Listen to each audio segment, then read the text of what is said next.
รายการต่อไปนี้เป็นรายการทั่วไปสามารถรับชมได้ทุกวัย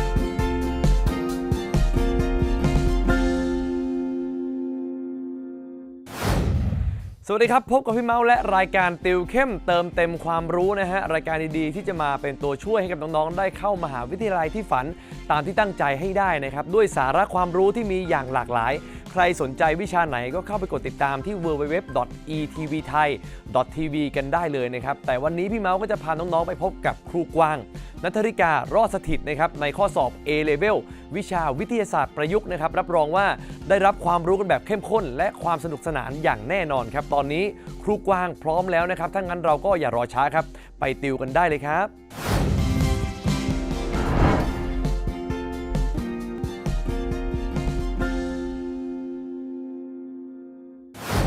สวัสดีค่ะสวัสดีนักเรียนที่น่ารักทุกคนนะคะวันนี้พบกับรายการติวเข้มเติมเต็มความรู้นะคะกับครูกวางค่ะณัฐริการอดสถิตค่ะและแน่นอนนะคะมาพบกับครูก็ต้องเป็นในรายวิชา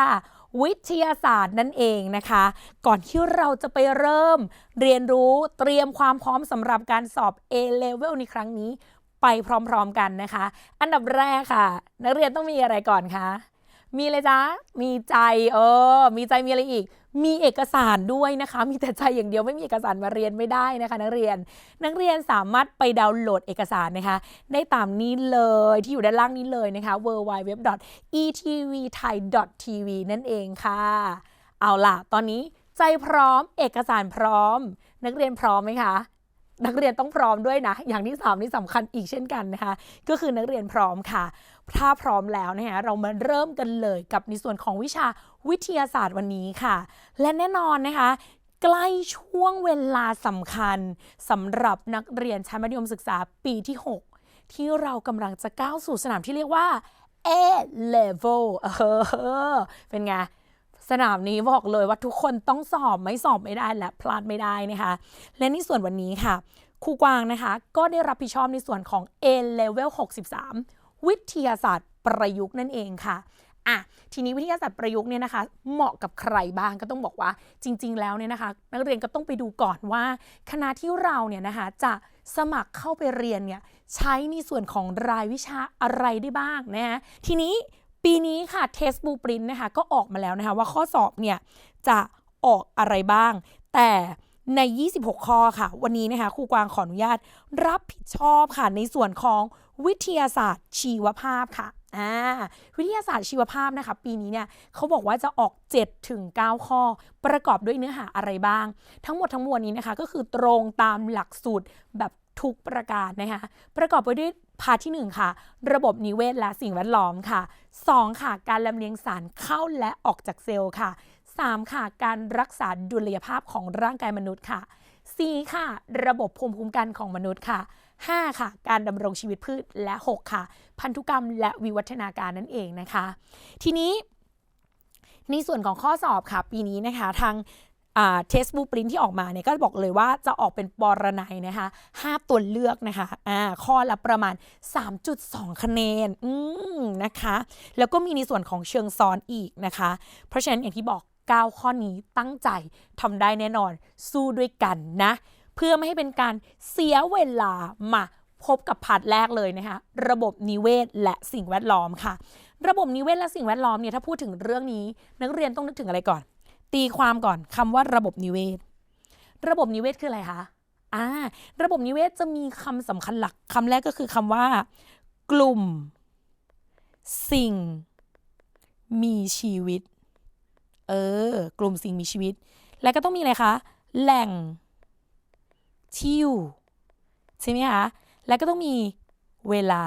นะคะคำว่ากลุ่มสิ่งมีชีวิตหมายถึงอะไรอย่างสมมติว่าถ้าในห้องเรียนนี้มีครูกวางมีนักเรียน3คนมีคุณป้าแม่บ้านมีพี่รปภมีคุณลุงขายไอศครีมหน้าโรงเรียนเรามาอยู่รวมกันในห้องเรียนอันนี้ถือเป็นกลุ่มสิ่งมีชีวิตไหมคะตอบไม่เป็นอันนี้ถือว่าเป็นประชาอะไรประชากรเก่งมากค่ะแต่ถ้าจะเป็นกลุ่มสิ่งมีชีวิตต้องในลักษณะที่ว่าเราออกไปที่หลังส่วนของโรงเรียนพบว่าในบึงเนี่ยประกอบไปด้วยอะไรคะปลาปูใช่ไหมคะแล้วก็มีแมลงปอมีต้นไม้แล้วก็มีเราซึ่งเป็นมนุษย์ยืนสังเกตนะคะสิ่งมีชีวิตในบึงอยู่แบบเนี้ยเรียกว่ากลุ่มสิ่งมีชีวิตเพราะฉะนั้นนิยามคำว่ากลุ่มสิ่งมีชีวิตก็คือการอยู่รวมกันของสิ่งมีชีวิตตั้งแต่2 สปีชีส์ขึ้นไปนั่นเองโอเคไหมมีแหล่งที่อยู่ทีเนี้ยในพาร์ทระดับชั้นมัธยมศึกษาตอนปลายเนี่ยต้องบอกเลยว่าเขาจะออกพาร์ทที่เป็นแบบเกี่ยวกับไบโอมเกี่ยวกับแหล่งที่อยู่เยอะพอสมควรนะเพราะฉะนั้นต้องดูดีๆเลยมาดูข้อแรกกันเลยนะฮะข้อแรกเห็นไหมออกเกี่ยวกับแหล่งที่อยู่เห็นไหมออกเกี่ยวกับแหล่งที่อยู่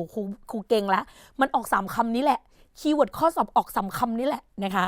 ข้อสอบถามว่าการที่สภาพป่าไม้เดิมนี่นะคะจัดเป็นสังคมสมบูรณ์เนี่ยถูกตัดและเผาทำลายเพื่อทำการเกษตรแล้วต่อมาเนี่ยถูกทิ้งร้างเนี่ยจนเกิดการเปลี่ยนแปลงแทนที่ขึ้นค่ะนะแล้วยังไงคะกระทั่งกลับมาเป็นป่าไม้ที่สมบูรณ์ขึ้นอีกครั้งหนึ่งข้อความข้างต้นค่ะเป็นหลักฐานที่สรุปว่าข้อใดถูกต้องสิ่งหนึ่งที่นักเรียนต้องทำนะแล้วครูกวางย้ำเสมอไม่ว่าเราจะเจอกันที่ไหนก็ตามครูจะบอกเสมอว่าเวลาเจอในข้อสอบต้องขีดคำคีย์เวิร์ดและคำคีย์เวิร์ดที่เราต้องขีดเช่นข้อใดถูกข้อใดผิดยกเว้นข้อใดข้อใดตามลำดับพวกนี้เนี่ยห้ามพลาดนะย้ำรอบที่ 498,751 นะคะบางคนบอกว่าพูดอีกรอบสิไม่ได้รอบเดียวนะทีนี้เขาถามหาข้อถูกคีย์เวิร์ดของโจทย์ที่นี่ข้อนี้คืออะไรมันมีการตัดมันมีการเผาทำลายจริงไหมจริงแล้วมันถูกทำไมฮะถูกทิ้งร้างใช่ไหมแล้วมันถูกทำไมเปลี่ยนแปลงแทนที่จริงไหมและกลับมาเป็นสังคมที่สมบูรณ์พอพูดถึงเรื่องการเปลี่ยนแปลงแทนที่เรามาดูตัวเลือกกันเขาบอกการเปลี่ยนแปลงแทนที่เนี่ยนะเฉพาะที่เกิดจากธรรมชาติเท่านั้นที่ทำให้เกิดสังคมสมบูรณ์จริงไหมไม่จริงนะขีดเส้นใต้ตรงคำว่าเกิดจากธรรมชาติเท่านั้นเพราะว่าอะไรเราเรียนมาแล้วเรื่องการเปลี่ยนแปลงแทนที่เนาะการเปลี่ยนแปลงแทนที่เนี่ยมันมี2แบบจำได้ปะจำเรื่องการเปลี่ยนแปลงแทนที่ได้ไหมคะบางคนบอกว่าคุณหวาทวนให้น้องหน่อยว่าการเปลี่ยนแปลงแทนที่เนี่ยมีอะไรบ้างอันดับแรกถ้าเกิดบริเวณดังกล่าวไม่เคยไม่เคยเลยไม่เคยมีสิ่งมีชีวิตอยู่มาก่อนเลยแม้แต่ตัวเดียวเราเรียกการเปลี่ยนแปลงแทนที่แบบนั้นว่าอะไรว่าการเปลี่ยนแปลงแทนที่แบบปฐมภูมิค่ะขออนุญาตเขียนไว้นิดนึงนะปฐมภูมิโอเคไหมการเปลี่ยนแปลงแทนที่แบบปฐมภูมิเนี่ยก็คือเป็นการเปลี่ยนแปลงแทนที่ของสังคมสิ่งมีชีวิตที่เริ่มเกิดขึ้นในบริเวณที่ไม่เคยมีสิ่งมีชีวิตมาก่อนเลยจริงป่ะแต่ในข้อนี้ดูข้อนี้ดีๆคุณกิตติดูข้อนี้ดีๆค่ะข้อนี้เนี่ยเขาบอกว่ายังไงมันเคยสมบูรณ์แต่มันถูกทำอะไรคะถูกตัดและเผาทำลายอันนี้เนี่ยนะคะก็คือเป็นการเปลี่ยนแปลงแทนที่ที่ทำไมคะเคยมีสังคมชีวิตเนี่ยอยู่มาก่อนอยู่มาก่อนนะคะเพราะฉะนั้นข้อนี้เนี่ยข้อแรกเนี่ยต้องบอกว่ายังไม่ถูกถือว่ายังไม่ถูกนะคะข้อ2ค่ะสังคมสมบูรณ์เป็นกลุ่มสิ่งมีชีวิตในตอนเริ่มต้นนะคะของกระบวนการเปลี่ยนแปลงแทนที่โนจ้าผิดเลยถ้าเกิดสมมติเปลี่ยนแปลงแทนที่ปุ๊บสังคมสมบูรณ์เลยได้ไหมตอบคำเดียวยังไม่ได้เพราะอะไรถ้าเราจำไม่ผิดเรื่องการเปลี่ยนแปลงแทนที่มันก็ต้องเริ่มตั้งแต่ใช่ไหมคะสิ่งมีชีวิตกลุ่มแรกเอาง่ายๆเลยเบสิกมอสใช่ไหมหรือพวกที่เป็นสิ่งมีชีวิตที่แบบไลเคนคลาสโตสไลเคนฟอลิโอสไลเคนถูกไหมเริ่มก่อนเลยเกาะบนพื้นหินพื้นที่รกร้างพัฒนาต่อมาใช่ไหมเริ่มเป็นพืชที่ทำไมพืชที่แบบเริ่มเป็นพืชหญ้าเริ่มเป็นไม้ยืนต้นขนาดเล็กไม้พุ่มแล้วก็เริ่มทำไมคะ เริ่มเป็นไม้ยืนต้นขนาดใหญ่แล้วก็เริ่มเกิดเป็นป่า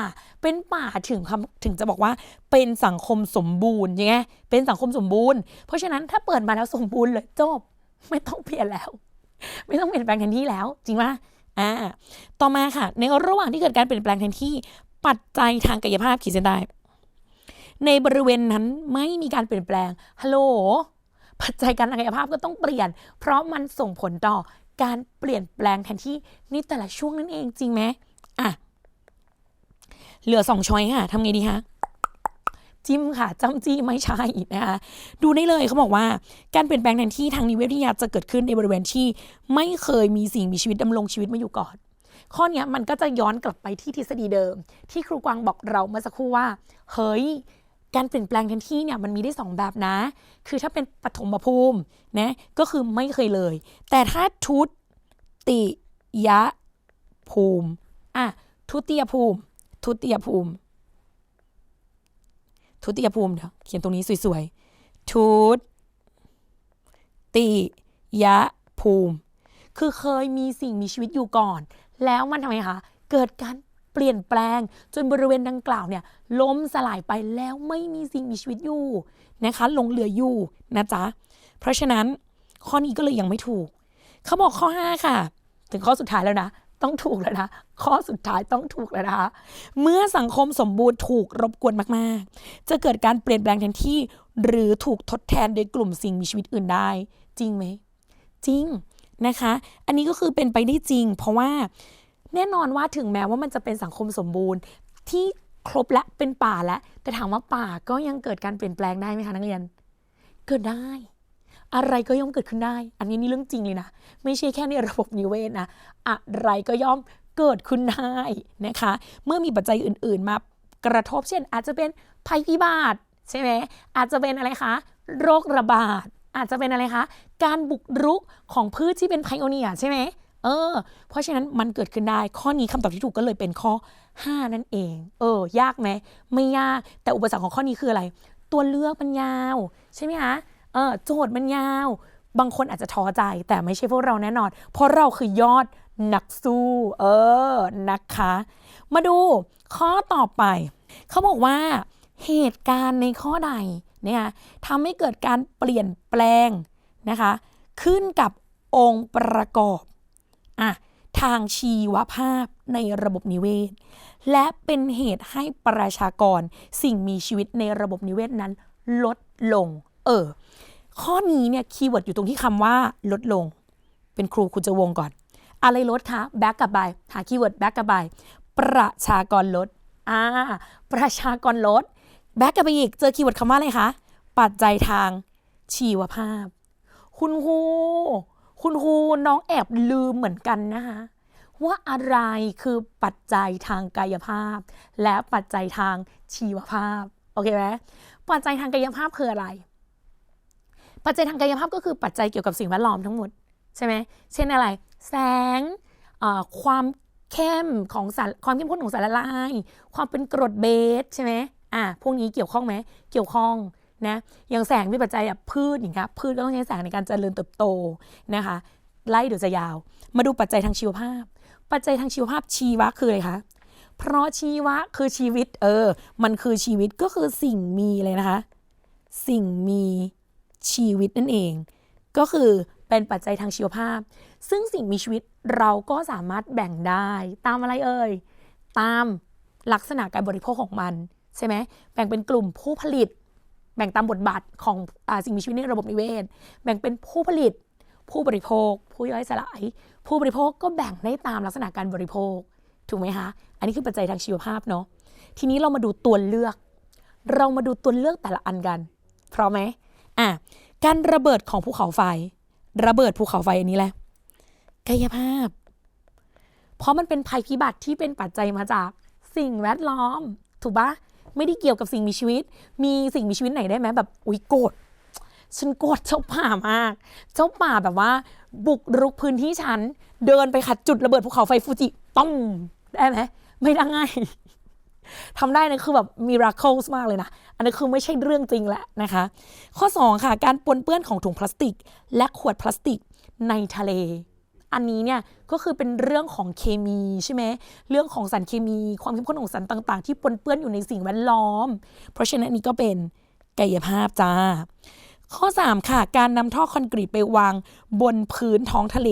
นะคะเพื่อให้ใช้เป็นปะการังเทียมอันนี้ก็เป็นกายภาพเนาะการอพยพของนกนางแอ่นจากประเทศไทยเมื่ออุณหภูมิเพิ่มขึ้นนะคะอันนี้เนี่ยต้องบอกว่ามันไม่ใช่เขาเรียกว่าอะไรถ้าจะมองว่าการอพยพนกนางแอ่นคู่ขานนกนางแอ่นก็เป็นนกนะคะก็เป็นสิ่งมีชีวิตนะคะแต่ครูมองว่าข้อนี้มันเป็นผลพวงมาจากที่ปัจจัยทางกายภาพก็คืออุณหภูมิจริงปะอุณหภูมิก็ถือว่าเป็นปัจจัยทางกายภาพที่มีผลต่อสิ่งมีชีวิตถูกไหมคะเพราะสิ่งมีชีวิตเราแบ่งออกเป็น2กลุ่มคือสัตว์เลือดอุ่นกับสัตว์เลือดเย็นสัตว์เลือดอุ่นกับสัตว์เลือดเย็นสัตว์เลือดเย็นอุณหภูมิร่างกายเปลี่ยนแปลงตามสิ่งแวดล้อมสัตว์เลือดอุ่นอุณหภูมิร่างกายคงที่จริงไหมเพราะฉะนั้นสัตว์เลือดอุ่นจึงต้องมีกลไกในการรักษาดุลยภาพมันก็จะลิงก์ไปอีกพาร์ทหนึ่งถูกไหมคะมันก็จะลิงก์ไปอีกพาร์ทหนึ่งซึ่งการรักษาดุลยภาพเนี่ยถ้าในกรณีสัตว์เลือดอุ่นที่แบบเป็นสัตว์พวกนี้เขาก็ต้องอพยพถูกไหมอพยพแล้วเขาก็ทำไงคะหรือบางคนอย่างหมีเนี่ยหมีก็ใช้วิธีการจำศีลอันนั้นหมีจำศีลอาจจะเป็นเรื่องของอาหารมากกว่าอุณหภูมิด้วยปัจจัยเรื่องอุณหภูมิด้วยนะคะเพราะฉะนั้นข้อนี้ถ้าเป็นครูมองนะครูตอบข้อ5คือการระบาดของหอยเชอรี่เพราะการระบาดของหอยเชอรี่เนี่ยหอยเชอรี่เนี่ยการเพิ่มขึ้นเนี่ยเป็นปัจจัยทางชีวภาพนะคะชีวภาพที่มันถ้าเพิ่มปริมาณประชากรปุ๊บถูกไหมมันจะมีการเก่งแย่งกันแย่งอาหารกัน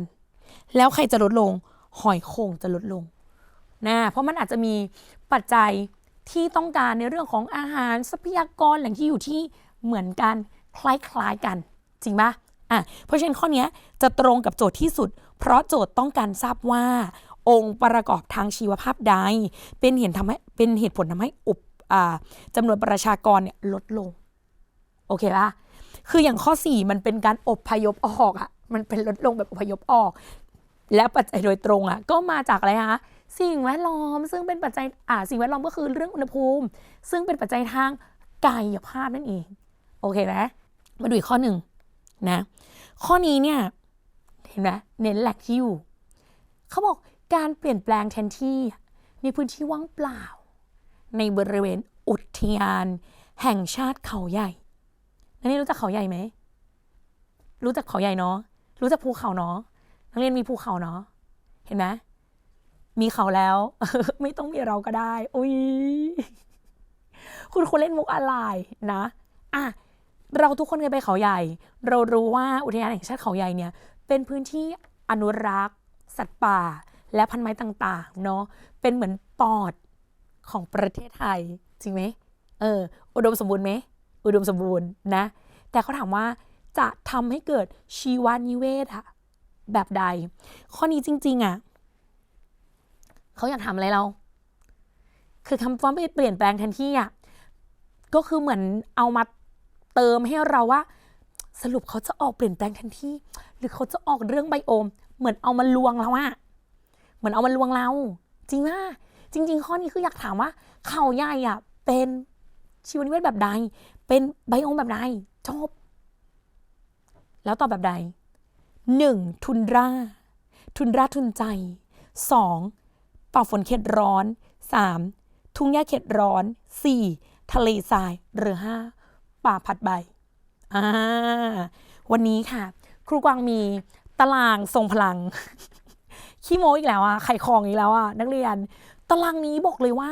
ถ้านักเรียนจะไปสอบเรื่องไบโอมไม่ว่าสนามไหนสนามใดก็ตามคอนเฟิร์มเลยว่าทำข้อสอบแน่นอนเอาตารางนี้ไปขออนุญาตตารางนี้ให้นักเรียนเนี่ยเวลาเราพูดถึงการแบ่งระบบนิเวศนะพูดง่ายๆการแบ่งไบโอมเราจะมีปัจจัย2หลัก2อย่างหลักๆให้เราคิดใช่ไหมคะคือ1อุณหภูมิ2ปริมาณน้ำฝนงั้นครูกวางก็ทำแบบนี้เลยปังที่ข้างบนอย่างนี้คืออุณหภูมิเนาะแล้วก็ตรงนี้คือฝนในที่นี้คือหมายถึงปริมาณน้ำฝนนะคะแล้วครูกวางก็จะแบ่งออกเป็น 3 เลเวลนะคะเลเวลแรกคือเลเวลน้อยนะคะเลเวล2คือเลเวลปานกลางและเลเวล3คือเลเวลมากตกไปเลยแม่เต็มที่เลยอุณหภูมิครูกวางก็จะแบ่งออกเป็น3เลเวลเหมือนกันอันแรกคือร้อนบางคนบอกว่าแล้วต่อด้วยเลยค่ะคุณครูร้อนมากอันนั้นอากาศประเทศไทยอันนั้นไม่ใช่ในอากาศประเทศไทยนะร้อนแล้วก็อบอุ่นจ้าแล้วก็สุดท้ายก็คือหนาวจ้าโอเคไหมทีนี้มาดูถ้าเรามองโลกเราอะโลกเรากลมๆเนาะกลมๆเนาะแล้วก็นับจากเส้นศูนย์สูตรเนาะตำแหน่งที่0 ถึง 30อันเนี้ยเป็นเขตร้อนเป็นกลุ่มซีรีส์เขตร้อนเลยแม่เป็นกลุ่มซีรีส์เขตร้อนเลยนะจ๊ะซึ่งเขตร้อนมีอะไรบ้างเดี๋ยวเรามาไล่เรียงกันนะทีนี้ใส่ก่อนร้อนและน้ำฝนน้อยได้แก่พวกเลยคะทะเลทรายร้อนน้ำฝนปานกลางอันนี้คือพวกแก๊งปลาดิบแล้วเดี๋ยวเราค่อยมาแยกมันจะมีดิบชื้นดิบแล้งนะคะต่อมาซึ่งดิบชื้นคุณอยู่ช่องไหนชื้นคือฝนเยอะใช่ไหมเพราะฉะนั้นช่องนี้ปานกลางคนเป็นดิบอะไรจ๊ะดิบแล้งเห็นปะพอเราแบ่งงี้ปุ๊บจำได้ปะจำได้แล้วไม่ยากเลยใช่ไหมแกงนี้ก็ต้องเป็นปลาดิบเหมือนกันแต่ครูกวางบอกว่าฝนมันเยอะก็เลยต้องเป็นดิบเลยจ้ะดิบชื้นเห็นไหมพอเราจำสแตนดาร์ดปลาดิบดิบอะไรฝนกลางดิบแล้งฝนเยอะดิบชื้นจบต่อมาอบอุ่นจ้ะอบอุ่นมีน้ำน้อยก็ยังเป็นทะเลทรายได้เพราะว่าแล้วแต่ละพื้นที่ใช่ไหมอบอุ่นฝนปานกลางอันนี้จะเป็นป่าพลัดใบอบอุ่นฝนมากอันนี้จะเป็นแกงทุ่งหญ้าจ้ะแกงทุ่งหญ้าเขตอบอุ่นโอเคไหมหนาวแน่นอนหนาวฝนมากมีไหมหนาวฝนมากไม่มีกาทิ้งก็จะมีหนาวฝนน้อยกับหนาวฝนปานกลางถ้าเป็นหนาวฝนน้อยคือทุนราและถ้าเป็นหนาวฝนปานกลางอะคะก็จะเป็นป่าสนในที่นี้คือสนที่เราอยู่บนภูเขาอะเหมือนในหนังคริสต์มาสเคยเห็นใช่ปะที่แบบใกล้ๆคริสต์มาสแล้วเราต้องแบบทำไมคะขึ้นเขาไปตัดต้นคริสต์มาสตัดต้นสนนั่นแหละลงมาทำอะไรอย่างเงี้ยแล้วก็แบบไปเจอเทวดาใช่ปะแล้วก็ขอพรเป็นเศรษฐีนะคะแต่ว่าของไทยเราเข้าไปตัดต้นไม้นี่เทวดาไม่อวยพรนะอย่าไปตัดไม้ทำลายป่าไม่ดีนะจ๊ะทีนี้ข้อนี้เนี่ยเรารู้อยู่แล้วว่าอุทยานแห่งชาติเขาใหญ่อะเป็นประเภทอะไรประเภทแก๊งดิบใช่ไหมใช่แล้วก็เป็นประเภทแก๊งดิบเลยค่ะดิบแล้งนั่นเองถูกปะซึ่งแก๊งดิบแล้งอะค่ะก็คือป่าฝนเขตร้อนอันนี้คือต้องใช้ความรู้นิดนึงนะว่าเนี่ยดิบแล้งคือป่าฝนเขตร้อนได้ค่ะคุณครูแต่เอางี้สมมุติวันนั้นนะไม่รู้ทำไงอะเธอดูทุนดาคนตอบไหมทุนดาต้องเป็นยังไงหิมะจ้ามอสไลเคนจ้าอย่างนี้ไม่ได้อยู่แล้วตัดทิ้งทะเลทรายได้ไหมหนูจะให้เขาใหญ่เราเป็นทะเลทรายได้ไหมสิงโตในป่าเราอะกับสิงโตกับสัตว์ในทะเลทรายนี่ไม่เหมือนกันเลยนะหนูคิดสภาพอะเขาใหญ่มีอูฐเดินอย่างเงี้ยเดินมามันก็ไม่ได้จริงไหมตัดทะเลทรายทิ้งนะคะและอย่างคือก็จะเหลืออะไรคะทุ่งหญ้าเขตร้อนซึ่งทุ่งหญ้าเนี่ยก็ไม่ใช่นะคะก็จะเหลือแค่ป่าฝนเขตร้อนกับป่าผัดใบซึ่งเรารู้ว่าพวกแกงนี้เป็นแกงป่าดิบเนี่ยยังอยู่ในอุณหภูมิที่เป็นโซนร้อนนะคะไม่ใช่อุณหภูมิที่เป็นโซนอบอุ่นนั่นเองเพราะป่าผัดใบจะเป็นซีรีส์อบอุ่นยังไงฝากตารางนี้ไป ฝากตารางนี้ไปครูเชื่อมั่นว่ามันจะช่วยคุณได้นะจ๊ะอีกอย่างหนึ่งคือให้ดูในเรื่องของโลเคชันด้วยเนาะโลเคชัน0 ถึง 30เป็นแก๊งเขตร้อนนะจ๊ะ0 ถึง 30นะเดี๋ยวเขียนไว้ให้ด้วย0 ถึง 30นะและอะไรคะอบอุ่นแก๊งอบอุ่นจะเป็น30 ถึง 60แล้วก็แก๊งหนาวก็คือ60ขึ้นไปโอเคไหมอันนี้ไม่ใช่อุณหภูมินะอันนี้เป็นถ้าเรานับจากเส้นศูนย์สูตรอีควอเตอร์นะไม่ใช่อุณหภูมินะโอเคข้อนี้ยากไหมไม่ยากนะขอให้ทำได้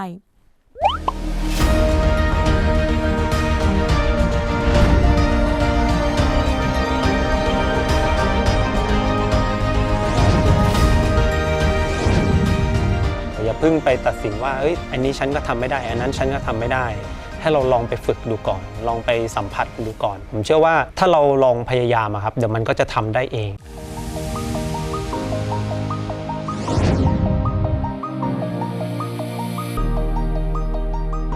สวัสดีครับผมบัณฑิตชมุติชื่อเล่นชื่อไว้ครับ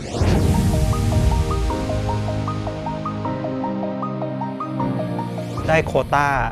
กีฬาช้างเผือกครับได้เข้าศึกษาต่อในระดับอุดมศึกษาที่มหาวิทยาลัยเกษตรศาสตร์ครับคณะศึกษาศาสตร์สาขาวิชาพละศึกษาครับปัจจุบันทำงานเป็นคุณครูสอนเต้นรำลีลาศอิสระครับตอนแรกครับผมไม่ได้นึกถึงที่จะเล่นกีฬาชนิดนี้คือตอนแรกคุณพ่อคุณแม่เนี่ยเป็นคน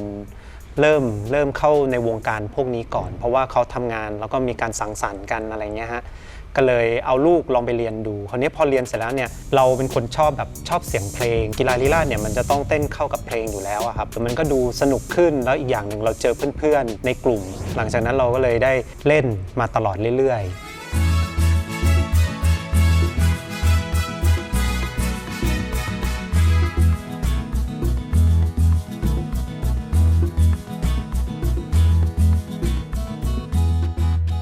ช่วงมัธยมเนี่ยแข่งในระดับจังหวัดแล้วก็ระดับภาคแล้วก็ระดับของประเทศอยู่แล้วครับแข่งขันมาเรื่อยๆตั้งแต่มัธยมต้นนะครับพอจนถึงมัธยมปลายเนี่ยมีโอกาสได้เข้าร่วมการคัดเลือกตัวแทนทีมชาติไทยก็เลยไปคัดเลือกครับ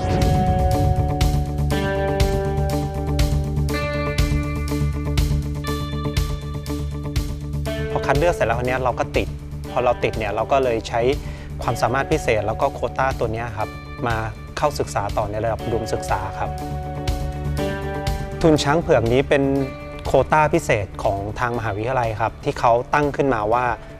เราจะรับของนักกีฬาทีมชาติโดยเฉพาะแล้วเราก็มาเปรียบเทียบคะแนนกันเล็กๆน้อยๆเพราะว่าแน่นอนมันมีกีฬาชนิดอื่นที่จะเข้ามาเรียนมาศึกษาต่อด้วยเช่นกันอะไรเงี้ยครับ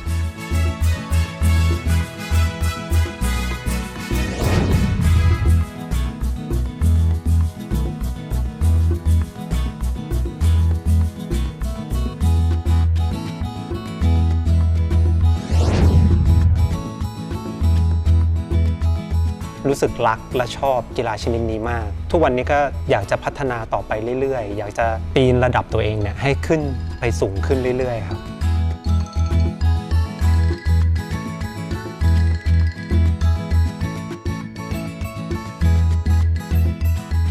เป้าหมายของเราคือตอนนี้อยาก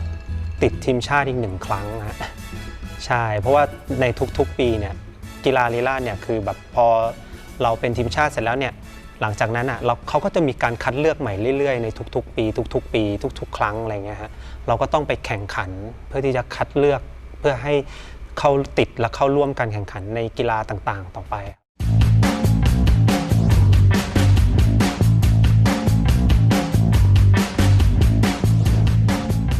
ช่วงนั้นซ้อมทุกวันครับซ้อมทุกวันเนี่ยอย่างน้อยวันหนึ่งเนี่ยประมาณ 3-4 ชั่วโมงกีฬาชนิดนี้มันเป็นกีฬาที่แบบใช้เงินนะครับมันต้องมีค่ารองเท้าค่าเช่าฟอร์ค่าครูที่เราจะต้องเรียนแบบเยอะมากคุณพ่อคุณแม่นี่หนักมากเลยอะไร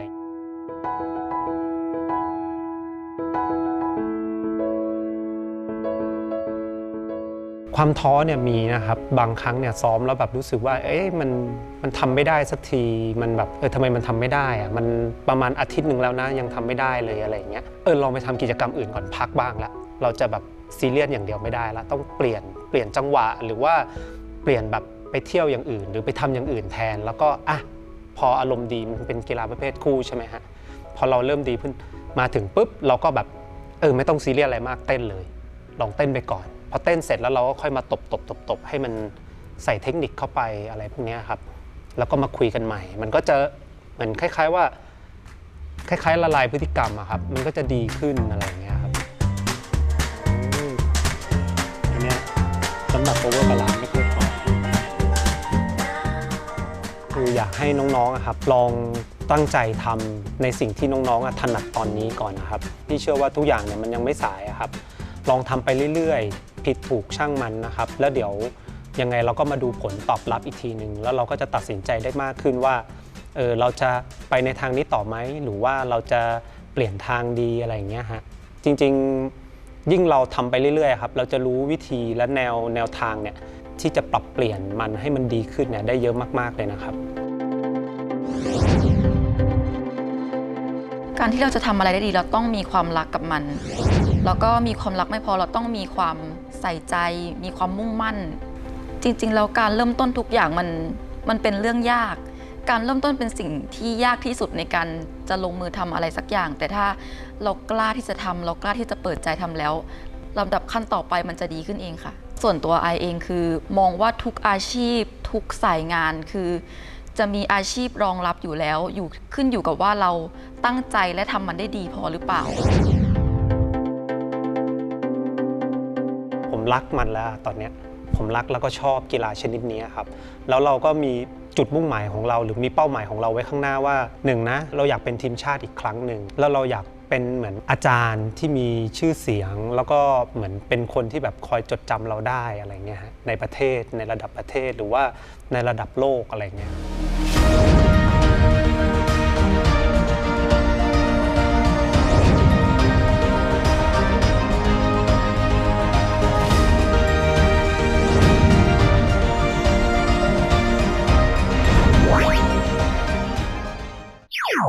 ข้อต่อไปเห็นไหมไม่ออกกลุ่มสิ่งมีชีวิตก็ออกแหล่งที่อยู่แต่มันจะมีทรงอีกหนึ่งทรงเขาเรียกว่าทรงนักเรียนรักโลกข้อนี้เนี่ยเอาตรงๆนะเก่งยากดังนั้นให้ไปเลยว่าณตอนนี้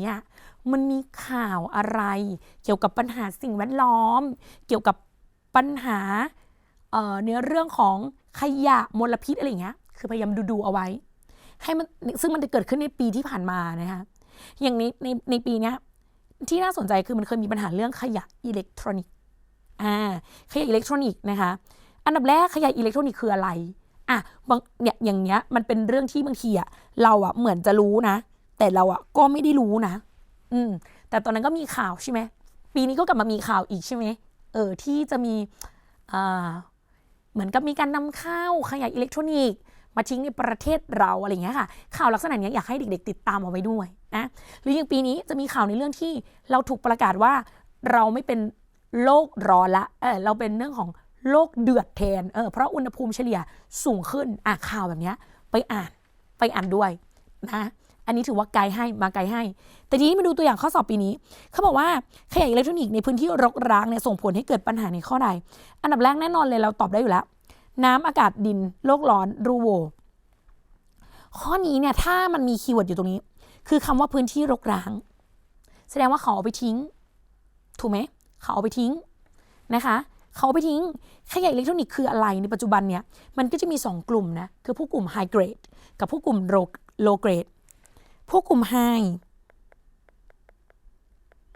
ได้แก่อะไรบ้างได้แก่พวกแผงวงจรนะคะโทรศัพท์แล้วก็คอมพิวเตอร์นะพวกนี้ถือว่าเป็นไฮเกรดพวกโลเกรดมีอะไรก็คือพวกตู้เย็นนะคะแอร์จริงๆเราควรเรียกว่าเครื่องปรับอากาศเอาแอร์แล้วกันเนาะง่ายๆเนาะแล้วก็เลยค่ะพวกเครื่องซักผ้าครูมันเป็นขยะอิเล็กทรอนิกส์ยังไงพวกเนี้ยนักเรียนค่ะพวกนี้มันมีวงจรนะ มันมีวงจรนะคะถือว่าเป็นกลุ่มขยะอิเล็กทรอนิกส์เป็นขยะที่เกิดขึ้นได้ในชีวิตประจำวันเราปฏิเสธพวกนี้ไม่ได้จริงไหมหรืออาจจะมาจากพวกโรงงานอุตสาหกรรมนะคะซึ่งเมื่อใช้แล้วอ่ะมันก็ไม่รู้จะไปทำยังไงกับมันหมดอายุขัยแล้วเราก็จำเป็นที่จะต้องหาซื้อมาใหม่ใช่ไหมเพื่อที่จะให้มันเกิดขึ้นต่อไปอันดับแรกเนี่ยพวกนี้วิธีการที่ถูกต้องเนี่ยถ้าเราทิ้งอย่างถูกต้องใช้คำนี้นะถ้าเราทิ้งอย่างถูกต้องเขาจะต้องมีกระบวนการอันดับแรกคือการถอดแยกนะคะเขาจะต้องถอดแยกก่อนนะเริ่มจากการถอดแยกอะไรถอดแยกเพื่อให้ชิ้นส่วนแต่ละชนิดเนี่ยที่มาเป็นองค์ประกอบเนี่ยไม่ว่าจะเป็นเหล็กไหมพลาสติกไหมทองแดงไหมอลูมิเนียมไหมยางไหมแก้วไหมคือองค์ประกอบที่อยู่ในนี้ถอดแยกก่อนหลังจากนั้นวัสดุเหล่านี้ค่ะจะถูกนำมาบีบอัดเป็นก้อนเพื่อเตรียมส่งไปจำหน่ายตามโรงงานที่มีศักยภาพในการหลอมอันนี้คือวิธีการที่ถูกต้องแต่ถ้าเกิดเราไม่ทำให้มันถูกต้องก็คือจะมีรถขยะมารับแล้วก็ทิ้งหมกเอาไว้เป็นกองขยะอิเล็กทรอนิกส์สูงเป็นประมาณเคยมีข้อมูลนะเขาบอกว่าถึง 400,000 ตันต่อปีเลยนะ400,000 ตันต่อปีเลยเพราะฉะนั้นคำว่าคีย์เวิร์ดในพื้นที่รกร้างครูเลยมองว่าข้อนี้ต้องตอบนี่เลยดินเอาไปก่อนเลยอย่างแรกแล้วอื่นๆจะค่อยตามมาในเวลาต่อมาโอเคไหมอันนี้ถือว่าให้ความรู้เรื่องของขยะอิเล็กทรอนิกส์ไปด้วยนะคะยังไงฝากนะเรื่องของข่าวฝากด้วยฝากเลยว่าต้องรู้นะเรามาดูพาร์ทต่อไปกันเลยการลำเลียงสารเข้าและออกเซลล์พาร์ทนี้นะจริงๆไม่ใช่แค่ใช้ได้ใน A level วิทยาศาสตร์ทั่วไปนะใครจะต้องสอบ A level ชีวะพาร์ทนี้ก็ออกแต่ก็ต้องบอกว่าถ้าเป็นวิทย์ทั่วไปเนี่ยความออกเนี่ยจะมีความละมุนตุ้นกว่าจะมีความไม่ยากกว่าถ้าใครเคยกดเข้าไปดูในเว็บไซต์เขาจะมีตัวอย่างข้อสอบมาให้ด้วยซึ่งวันนี้ครูกวางก็หยิบนะข้อนี้มาด้วยเลยนะคะเขาบอกว่าสารขนาดเล็กเนี่ย3 ชนิดนะเป็นสมบัติที่แตกต่างกันนะคะแล้วก็มีความเข้มข้นของสารภายในและภายนอกเซลล์ก่อนเริ่มเข้าสู่เซลล์เนี่ยดังตารางเขาถามว่าข้อใดระบุวิธีการลำเลียงสารเข้าเซลล์เนี่ยได้ถูกต้องพูดง่ายๆว่าถามข้อถูกเนาะข้อนี้อันดับแรกเนี่ยสิ่งที่เราต้องพิจารณานะคะก็คือพิจารณาที่อะไรคะพิจารณาที่ความเข้มข้นของสารละลายในแต่ละบริเวณอันนี้คือหัวใจหลักสำคัญก่อนเลยนะเพราะเวลาที่เราเห็นความเข้มข้นของสารละลายแต่ละบริเวณเนี่ยเราจะเห็นทิศทางการลำเลียงพอเราเห็นทิศทางการลำเลียงปุ๊บเราจะสามารถตอบได้โอเคปะเราจะสามารถตอบได้มาดูข้อกอไก่เนี่ยไม่มีประจุละลายในลิปิดได้ดีความเข้มข้นล่ะเรามาดูความเข้มข้นภายในเซลล์15ภายนอกเซลล์เนี่ย100แปลว่าข้างนอกเยอะกว่าข้างในจริงไหมแปลว่าข้างนอกเนี่ยเยอะกว่าข้างในนะคะทีนี้เนี่ยถ้านักเรียนจำได้เนี่ยการลำเลียงสารเข้าออกเซลล์เนี่ยผ่านเยื่อหุ้มเซลล์โดยตรงจะมีทิศทางการลำเลียงจากบริเวณที่มีความเข้มข้นมากไปยังบริเวณที่มีความเข้มข้นน้อยจริงไหมเพราะฉะนั้นข้อนี้เนี่ยนะมีความเป็นไปได้มากๆเลยนะคะที่ทำไมคะที่จะเป็นการแพร่เพราะโจทย์บอกว่าเป็นการลำเลียงเข้าสู่เซลล์แสดงว่านอกต้องวิ่งเข้าในแสดงว่านอกต้องวิ่งเข้าในจริงไหมนอกต้องวิ่งเข้าในแล้วนอกมันเยอะบวกกับไม่มีประจุละลายในลิปิดได้แสดงว่าต้องผ่านเยื่อหุ้มเซลล์แบบปกติได้คุณโน้ตไว้ก่อนว่าการแพร่นะเจ้าเป็นการแพร่เจ้าไม่หามุกนี้ผ่านข้อ2มีประจุละลายในลิปิดได้ไม่ดีและข้างในเป็นเท่าไหร่ข้างใน150ข้างนอก10แสดงว่านอกน้อยกว่าในถูกไหมนอกน้อยกว่าในแล้วมันต้องลำเลียงเข้าลำเลียงจากน้อยไปมากโอ้โหข้อเดียวเลยไม่ต้องคิดอะไรแล้วน้อยไปมากต้องอะไรคะ active ครูจะจำนี้ active ATP active ATP ไป active ATP active ATP ลำเลียงแบบ active ต้องใช้ ATP ATP คืออะไรคะตอบให้ครูวังชื่นใจเก่งมากโอ้โหเสียงตอบดังมากนะคะ ATP คือพลังงานใช่ไหมพลังงานที่ใช้ในการลำเลียงจริงไหมมาใช้ในการลำเลียงซึ่งพลังงานตัวนี้ใครสร้างไมโตคอนเดรียโอเคไหมเมื่อไหร่ก็ตามที่ลำเลียงจากน้อยไปมากต้องใช้พลังงานมาช่วยนึกถึงอะไรก่อน active เพราะ active ใช้ ATP ให้เสียงนี้หลอนไปในหัวเราเลยนะ active ATP active ATP active ATP จบได้แล้วไม่ต้องคิดเยอะแล้วต่อไปมีประจุละลายในลิปิดไม่ดีแต่ข้างนอก120ข้างนอกเนี่ย120หมายความว่าไงหมายความว่ามันยังคงลำเลียงจากมากไปน้อยปกติได้จริงไหมเพราะว่าข้างนอกมันเยอะกว่าถูกไหมฮะมันจากมากไปน้อยได้ปกติแต่มันมีคีย์เวิร์ดตรงที่ว่าทำไมคะมันไม่สามารถละลายในลิปิดได้ดีและเป็นอะไรคะและเป็นสารที่มีประจุนี่เห็นไหมนั่นแปลว่าอะไรเด็กๆแปลว่ามันไม่สามารถผ่านชาแนลเยื่อหุ้มเซลล์แบบที่เป็นไขมันปกติได้แต่ต้องอาศัยใครคะอาศัยโปรตีนใช่ไหมอาศัยโปรตีนในการลำเลียงซึ่งโปรตีนนี้ก็เป็นโปรตีนที่แทรกอยู่ในเยื่อหุ้มเซลล์ถูกไหมแทรกอยู่ในเยื่อหุ้มเซลล์นั่นก็คืออะไรฟาเลยคะ facilitate จบยากไหมไม่ยากเลยไปดูตัวเลือกปรากฏตัวเลือกยากค่ะเราต้องเจอกอไก่เป็นแพร่ขอไข่ active ขอควาย facilitate ซึ่งตรงกับข้อ4ค่ะจบยากไหมไม่ยากจบไหมจบข้อต่อไปเราจะมาดูพาร์ทการรักษาดุลยภาพในร่างกายมนุษย์เลยแล้วกันการลำเลียงน่าจะพอไหวแล้วพอได้แล้วนะพอได้แล้วขอมาดูการรักษาดุลยภาพในร่างกายมนุษย์การรักษาดุลยภาพในร่างกายมนุษย์เนี่ยต้องบอกก่อนว่ามันจะมีหลักๆก็คือ1น้ำ2คืออุณหภูมินะคะ3ก็คือจะเป็นเรื่องของสมดุลกรดเบสอันนี้หลักๆที่เคยเจอในข้อสอบเนี่ย3อย่างออกแค่นี้และที่ออกบ่อยแบบ must have rare item ออกบ่อยมากแม่ก็คือไม่อุณหภูมิก็น้ำเก่งฟันธงครูกวางฟันธงค่ะไม่อุณหภูมิก็น้ำปรากฏปีนี้ออกกฎเบสก็ไม่เป็นไรเนาะไม่เป็นไรมาดูเลยข้อนี้เป็นข้อที่พูดถึงน้ำก่อน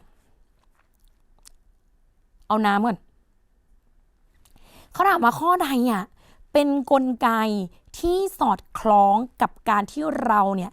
อยากดื่มน้ำขีดเส้นใต้อยากดื่มน้ำเมื่อรู้สึกกระหายน้ำคุณไหมออกบ่อยอยู่นะเพียงแค่ข้อนี้รูปแบบมาในรูปแบบของตารางนะคะตารางแน่นอนการที่เราจะอยากดื่มน้ำแสดงว่าวันนั้นเราต้องมีน้ำในเลือดมากหรือน้ำในเลือดน้อยอยากดื่มน้ำหิวน้ำแม่แสดงว่าต้องมีน้ำในเลือดน้อยจริงปะใช่ปะต้องมีน้ำในเลือดน้อยก่อนจะตอบเดี๋ยวเล่าให้ฟังก่อนในวินาทีที่เราเนี่ยมีปริมาณน้ำในร่างกายน้อยเลือดของเราจะข้นนะเลือดจะข้นสังเกตวันที่เราดื่มน้ำน้อยนักเรียนไปสังเกตปัสสาวะตัวเองปัสสาวะเรามีสีข้นหรือมีสีจางเหลืองเข้มหรือเหลืองจางตอบเหลืองเข้มบางคนบอกหนูไม่ดูค่ะห้องน้ำเสร็จกดทิ้งเลยค่ะไม่ได้ค่ะคุณครูน้องดูไม่ได้จริงๆค่ะเด็กๆมันสำคัญนะเพราะจริงๆสีปัสสาวะก็บ่งบอกถึงสุขภาพร่างกายเราด้วยนะทีนี้ทำไมจึงเป็นเช่นนั้นเดี๋ยวเล่าให้ฟังก่อนแล้วเดี๋ยวมาตอบข้อสอบข้อนี้ไปพร้อมๆกันในวันที่เราเนี่ยดื่มน้ำในร่างกายน้อยปริมาณน้ำในเลือดน้อยเลือดของเราจะมีความเข้มข้นมากพอเลือดเรามีความเข้มข้นปุ๊บจำเรื่องแรงดันออสโมติกได้ไหมตอนสมัยที่เราเรียนเรื่องการลำเลียงเรียนเรื่องความเข้มข้นสารละลายแรงดันออสโมติกจะแปรผันตามความเข้มข้น เมื่อไหร่ก็ตามที่เลือดเราข้นแรงดันออสโมติกในเลือดเราจะสูงแรงดันออสโมติกในเลือดสูงปุ๊บสิ่งที่เกิดขึ้นตามมาคือมันจะส่งสัญญาณไปบอกต่อมใต้สมองเรานะมันจะถูกกระตุ้นค่ะให้มีการหลั่งฮอร์โมนนะตัวนี้จะมีการกระตุ้นให้มีการหลั่งฮอร์โมนชนิดหนึ่งที่ชื่อว่า ADH ADH นักเรียนอาจจะเจอในอีกหนึ่งชื่อนะคะก็คือวาโซเปรสซินโอเคไหมคือฮอร์โมนตัวนี้มันจะถูกหลั่งมาที่ไตนะที่ส่วนของท่อหน่วยไตหลั่งมาเพื่ออะไร ADH จริงๆชื่อมันก็คือ anti diuretic hormone มันคือฮอร์โมนที่ทำหน้าที่ในการดูดกลับน้ำมันจะดูดแบบกลับมาบางคนบอกนั่งฟังใส่หูฟังอยู่เสียงตกใจเลยค่ะมันดูดกลับมาดูดน้ำจากในปัสสาวะเพื่อมาเติมให้ในเลือดมันสมดุลค่ะเด็กๆนะคะมาเติมให้ในเลือดมันสมดุลแล้วยังไงต่อมันยังไงคะคุณลูกค้าค่ะมาค่ะเลือดเราก็ใช่ไหมคะบาลานซ์มันก็เป็นสัญญาณไปบอกสมองว่าบาลานซ์แล้วพอแล้วแต่ในขณะเดียวกันตัวสมองอีกส่วนหนึ่งก็คือไฮโพทาลามัสที่มันถูกกระตุ้นแล้วเนี่ยนะจากต่อมใต้สมองส่วนหลังเนี่ยจะบอกเราว่าเธอหิวน้ำไหมไฮโพทาลามัสเป็นส่วนที่ควบคุมสมดุลหิวอิ่มความต้องการทางเพศถูกไหมอันนี้คือหน้าที่ไฮโพทาลามัสหิวน้ำไหมหิวน้ำไปทำอะไรดีไปดื่มน้ำไปกระตุ้นต่อมใต้สมองร่วมกันแล้วไปดื่มน้ำสิเดินไปดื่มน้ำพอเราดื่มน้ำเข้าไปด้วยก็คือจะเป็นการเพิ่มเลยค่ะเพิ่มน้ำในเลือดจบไหมจบเพราะฉะนั้นข้อนี้วันนี้เราอยากดื่มน้ำเนี่ยเมื่อรู้สึกกระหายน้ำในเลือดต้องต่ำสูงก็เลยตัดทิ้งจริงไหมน้ำในเลือดต้องต่ำความดันในเลือดเป็นยังไงคะเมื่อกี้บอกว่าแรงดันออสโมติกในเลือดต้องสูงถูกไหมแรงดันออสโมติกในเลือดต้องสูงข้อไหนต่ำตัดทิ้ง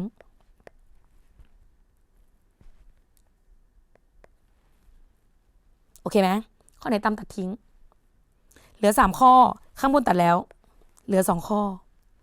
คีย์เวิร์ดมันไปกระตุ้นหรือมันไปยับยั้งล่ะมันไปกระตุ้นใช่ไหมต่อมใต้สมองทำงานจริงไหมเพราะฉะนั้นข้อนี้เราก็เลยตอบข้อที่4นั่นเองยากไหมไม่ยากเลยทีนี้เนี่ยมันจะมีบางปีด้วยนะที่ครูเคยเจอเนี่ยเขาเอามาแอพพลายเกี่ยวกับเรื่องของสมดุลอุณหภูมิด้วยคือเอา2เรื่องเนี้ยมาแมทกันเพราะฉะนั้นนักเรียนต้องเขาเรียกอะไรต้องมีสติในการทำข้อสอบแบบให้ดีเลยโอเคปะเมื่อกี้เรื่องน้ำเลยนะขอกลับไปเรื่องอุณหภูมินิดนึง1ข้อสั้นๆคือเขาบอกว่ากราฟเนี่ยแสดงอุณหภูมิในร่างกายของคนและอุณหภูมิภายนอกสิ่งแวดล้อมโดยทำไมคะโดยจุดเริ่มต้นเนี่ยของการเก็บข้อมูลไปชั่วโมงที่0แต่กราฟเนี่ยนะคะในร่างกายคนจะตอบสนองได้ดีในชั่วโมงที่7 ถึง 8เป็นครูนะเจอกราฟปุ๊บจัดการข้อมูลกับกราฟก่อนขีดป้าบขีดก่อนเลยชั่วโมงที่7 ถึง 8นะแล้วก็มาดูตัวเลือกค่ะเขาถามว่ากราฟใดแสดงการรักษาสุขภาพอุณหภูมิในร่างกายของคนได้ดีที่สุดสิ่งหนึ่งที่เราต้องหลุดออกมาในคอนเซปต์คือถ้าอุณหภูมิสิ่งแวดล้อมสูงร่างกายของเราจะมีกลไกในการลดเมตาบอลิซึมถูกไหมลดเมตาบอลิซึมหลอดเลือดขยายตัวเพื่อให้เหงื่อมันระบายออกไปถูกปะเพราะอังคิดสภาพคำว่าอุณหภูมิสิ่งแวดล้อมสูงอาจจะงงอยู่ในอากาศร้อนๆเหงื่อออกไหมเหงื่อออกหลอดเลือดขยายตัวเมตาบอลิซึมต่ำเพราะมันต้องลดถูกปะคงแบบมีใครแบบแดดเปรี้ยงสู้ชีวิตมากแม่ออกไปกวาดลานบ้านไม่มีเอาจริงๆคิดแค่นี้ส่วนถ้าอุณหภูมิในสิ่งแวดล้อมต่ำนึกถึงตอนแบบเราไปเกาหลีเกาหลีเกาใจไปญี่ปุ่นอย่างนี้เราเป็นยังไงหนาวหลอดเลือดหดตัวกล้ามเนื้อยืดขนหดตัวเผลอเราจะมีอาการสั่นซึ่งอาการสั่นนั้นเนี่ยเกิดจากการที่ร่างกายเนี่ยพยายามเพิ่มเมตาบอลิซึมจริงไหมพยายามเพิ่มเมตาบอลิซึมเพราะการหดและคลายตัวของกล้ามเนื้อลายอย่างรวดเร็วเป็นการเพิ่มเมตาบอลิซึมในร่างกายสังเกตปะอันนี้เมาได้ไหมละครไทยถ้าเราแกล้งสั่นมันจะไม่ค่อยเนียนเพราะอะไรอุณหภูมิสิ่งแวดล้อมจริงๆของประเทศไทยเรานะอาจจะตอนเขาถ่ายละครหรืออะไรนิดนึงนะมันร้อนมากหนูและกระบวนการสั่นคือการหดและคลายตัวของกล้ามเนื้อลายอย่างรวดเร็วมันคุมไม่ได้ มันไปบอกให้ทำไม่ได้ มันต้องมีปัจจัยอุณหภูมิสิ่งแวดล้อมมาเป็นตัวกระตุ้นให้ไฮโปทาลามัสรับรู้และเกิดกระบวนการต่างๆจริงไหมทีนี้มาดูตัวเลือกเขาบอกว่า A เท่านั้นน่ะที่หลอดเลือดผิวหนังจะหดตัวฮัลโหล A เนี่ยหลอดเลือดผิวหนังจะหดตัวไหมอุณหภูมิสูงปี๊ดขนาดเนี้ย40-30 กว่าเนี่ยแม่ไม่ไหวนะไม่ไหวจ้าผ่านเลยจ้านะจ๊ะอุณหภูมิภายนอกเนี่ยช่วงนี้อยู่ในช่วงแบบ30 กว่ามันไม่ต้องหดตัวแล้วเธอนะโอเคปะแล้วอย่างคือบอกต่อมสร้างเหงื่อหดไม่สร้างเหงื่อเพราะฉะนั้นข้อ A เนี่ยตัดทิ้งนะข้อ A ตัดทิ้งขออนุญาตข้อ B หลอดเลือดผิวหนังหดตัวต่อมไม่สร้างเหงื่อ B หลอดเลือดผิวหนังหดตัวต่อมไม่สร้างเหงื่อ B เท่านั้นด้วยหรอไม่มานะเพราะอะไรช่วงนี้ก็คืออยู่ในช่วงแบบว่าอุณหภูมิภายในร่างกายก็ยังแบบปกติอะถูกปะต่อไปข้อ 4 อัตราเมตาบอลิซึมลดลงต่อมเหงื่อสร้างเหงื่อเธออุณหภูมิภายนอกเนี่ยค่อนข้างแบบเป็นยังไงค่อนข้างต่ำจริงปะแล้วต่อมเหงื่อมันจะสร้างเหงื่อได้ไหมก็ไม่ได้จริงไหมเพราะข้อ 3ก็ผิดมาดูข้อ 4หลอดเลือดผิวหนังหดตัวสิ่งแวดล้อมอุณหภูมิสิ่งแวดล้อมมันแบบอยู่ในช่วง10 กว่าอย่างเงี้ยจากช่วง10 กว่าใช่ปะแล้วมันแบบช่วงชั่วโมงที่8เนี่ยถึงจะเริ่มเปลี่ยนแปลงซึ่งไม่เป็นผลจากชั่วโมงที่0ถูกไหมอุณหภูมิต่ำๆหลอดเลือดผิวหนังหดตัวต่อมเหงื่อไม่สร้างเหงื่อสะสมอุณหภูมิในร่างกายนะที่เมื่อกี้ครูบอกเพิ่มเมตาบอลิซึมตรงไหมตรงเป๊ะเลยเราตอบข้อ 4ถูกปะถูกบางคนแบบโอ๊ยครู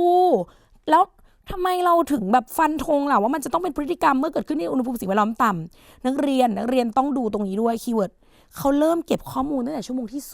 0แล้วมันจะมีคีย์เวิร์ดอีกที่บอกว่ามันจะเริ่มทำไมกลไกการรักษาสุขภาพเนี่ยจะเริ่มฟังก์ชันในช่วง 7-8 เพราะฉะนั้นกราฟตัวนี้ก็คือเป็นผลจากการที่มันฟังก์ชันมาจากอุณหภูมิ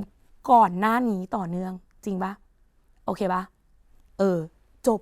สรุปวันนี้เราได้กันไปกี่พาร์ทบางคนบอกไม่ไหวแล้วค่ะครูจำไม่ได้แล้วค่ะว่าได้ไปกี่พาร์ทวันนี้เราได้ไปในส่วนของวิทยาศาสตร์ชีวภาพเราได้ไป3พาร์ทจุกๆเน้นๆเลย1คือระบบนิเวศและสิ่งแวดล้อมครูให้ไปแล้วว่าให้เราสังเกตว่าข้อสอบออกเกี่ยวกับอะไรบ้างแหล่งที่อยู่กลุ่มสิ่งมีชีวิตเวลาใช่ไหมพาร์ทที่2ค่ะคือการลำเลียงสารเข้าและออกครูให้คีย์เวิร์ดไปแล้วว่าเราต้องดูทิศทางการลำเลียงเราต้องดูว่าเฮ้ยจะเข้มข้นมากไปน้อยหรือเปล่านะผ่านบริเวณใดได้เราก็จะสามารถตัดสินได้ว่าเป็นรูปแบบการลำเลียงแบบใดนะคะแล้วก็พาร์ทที่3นะคะก็คือการรักษาดุลยภาพของร่างกายมนุษย์พาร์ทนี้เนี่ยอย่างที่บอกครูเก่งเลยนะก็คือน้ำกับอุณหภูมิเก่งเลยว่า2ข้อเนี่ยหน้ามาอาจจะออกอย่างใดอย่างหนึ่งโอเคไหมยังไงนักเรียนก็ได้แนวทางได้ความรู้ไปแล้วนะคะอาจจะไปฝึกทำเพิ่มเติมจากแนวข้อสอบโอเน็ตเก่าๆก็ได้นะคะเพื่อเป็นการทบทวนความรู้เพื่อเป็นการเสริมความมั่นใจโอเคปะแต่นักเรียนค่ะนักเรียนบางคนบอกวันนี้เรียนแล้วฟังไม่ทันครูกวางพูดเร็วมากหนูจดไม่ทันเราสามารถที่จะไปรับชมย้อนหลังนะคะได้ที่ทาง www.etvthai.tv นะคะแล้ววันนี้ต้องลานักเรียนไปก่อนนะคะแล้วมาพบกันใหม่ในครั้งต่อไปนะคะสวัสดีค่ะเป็นยังไงกันบ้างครับกับการติวข้อสอบ A-Level วิชาวิทยาศาสตร์ประยุกต์นะครับกับครูกวางแต่เนื้อหายังไม่หมดแค่เพียงเท่านี้นะครับตอนต่อไปครูกวางก็ยังมีเนื้อหาดีๆมาให้เราได้ติวกันต่อนะครับส่วนน้องๆคนไหนนะครับที่ตามไม่ทันหรือว่าอยากดูย้อนหลังนะครับตามเข้าไปดูได้ที่ www.etvthai.tv เลยนะครับมีหลากหลายวิชาให้น้องๆได้ทบทวนกันเลยนะฮะและฝากน้องๆกดติดตาม Facebook Page ติวเข้มเติมเต็มความรู้กันไว้ด้วยนะครับพี่เมาส์และทีมงานติวเข้มเติมเต็มความรู้นะครับขออวยพรให้กับน้องๆประสบความสำเร็จกับทุกสิ่งที่ฝันนะครับวันนี้ขอตัวลาไปก่อนนะฮะสวัสดีครับเป็นฟิลที่แบบว่าสิ่งแวดล้อมมันอุดมแล้วมันอิ่มไปด้วยไอน้ำแบบเยอะมากแล้วเหมือนวันนี้ครูวางชวนเราแบบเฮ้ยเธอไปปะชาบูต่อไอศครีมไหมต่อขนมหวานไหมต่ออะไรเดียตัวนี้อะไรดัง